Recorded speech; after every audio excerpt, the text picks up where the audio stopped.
Evening curry చేయడానికి బెండకాయలు కోసుకొద్దామని బయటకొస్తే ఈ దొండకాయల చెట్టు నన్ను ఆపేసింది. చూస్తున్నారు గదా! దొండకాయలు ఆల్రెడీ 2 డేస్ బ్యాక్ హార్వెస్ట్ చేశాము. నిన్న ఒక్కరోజే కొయ్యలేదనమాట. సో, నిన్నటివి ఇవాల్టివి కలిపి ఇవాళ హార్వెస్ట్ చేస్తున్నాను. ఆ బెండకాయల చెట్ల దగ్గరికెళ్ళకుండా ఫస్ట్ అయితే ఈ దొండకాయలు కోసాను. మీకు కూడా చూపిద్దాము అని చెప్పి ఈ వీడియో చేస్తున్నాను. మేము ఏ పని మీద బయటికెళ్ళినా గానీ, ఇట్లాగా ఎవరం వెళ్తే వాళ్ళం కొన్ని దొండకాయలైతే కోసుకొనొచ్చి ఒక కవర్‌లో ఏసి పెట్టుకుంటామనమాట. ఎందుకంటే, ఒకేసారి అన్నీ కొయ్యాలంటే చాలా కష్టం. అయి కొన్ని కొన్ని కనిపిచ్చవు. ఆకుల చాటున ఉంటాయి. అందుకని చెప్పి ఎవరం బ్యాక్ యార్డ్‌లోకెళ్ళినా కొన్ని దొండకాయలైతే కోసుకొనొస్తాము.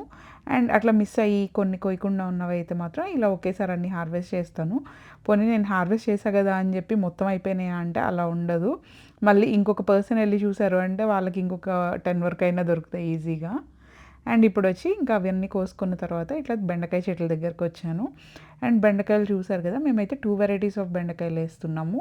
ఒకటి గ్రీన్‌వి, ఇంకొకటి రెడ్‌వి. ఒక సైడేమో గ్రీన్ వేసాము. ఇంకొక సైడేమో రెడ్ వేసాము. అండ్ ఇవొచ్చి ఇవాళ ఈవినింగ్ కర్రీ చేయడానికని చెప్పి బెండకాయలు హార్వెస్ట్ చేస్తున్నాను. ఎందుకంటే ఈవినింగ్ కర్రీ చేయాలి అంటే ఇప్పుడే వాష్ చేసి, క్లీన్ చేసి, కట్ చేసి పెట్టుకుంటే ఈవినింగ్ కర్రీకి బావుంటది. సో, బెండకాయ కర్రీ వచ్చి నేను చాలా చేస్తాను అనమాట. మీకు ఆ రెసిపీ నేను నెక్స్ట్ వీడియోలో షేర్ చేస్తాను. బేసిక్‌గా ఈ బెండకాయలని కట్ చేసి కర్రీ ఎలా చేస్తున్నానో చూపిస్తాను. Definitely make sure to check it out. And ఇప్పుడొచ్చి ఇవెన్ని వచ్చాయో మనం వెయిట్ చూద్దాము. సో, ఫస్ట్ అయితే అన్నీ కలిపి ఒకే కవర్‌లో ఏసేసాను. తర్వాత సెపరేట్ చేసుకోవచ్చు అని. సో, ఇప్పుడు ఫస్ట్ అయితే సెపరేట్ చేస్తున్నాను ఇవన్నీ. అండ్ చూస్తున్నారు కదా! ఫైనల్లీ కవర్‌లో నుంచి కింద డంప్ చేసిన తర్వాత చూస్తే ఇన్ని బెండకాయలు అండ్ దొండకాయలు ఉన్నాయి.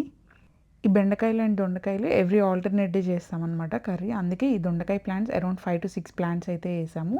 ఇప్పుడొచ్చి వీటిని వెయిట్ చూద్దాము. ఈ బౌల్ వచ్చి 300 గ్రామ్స్ ఉందనమాట.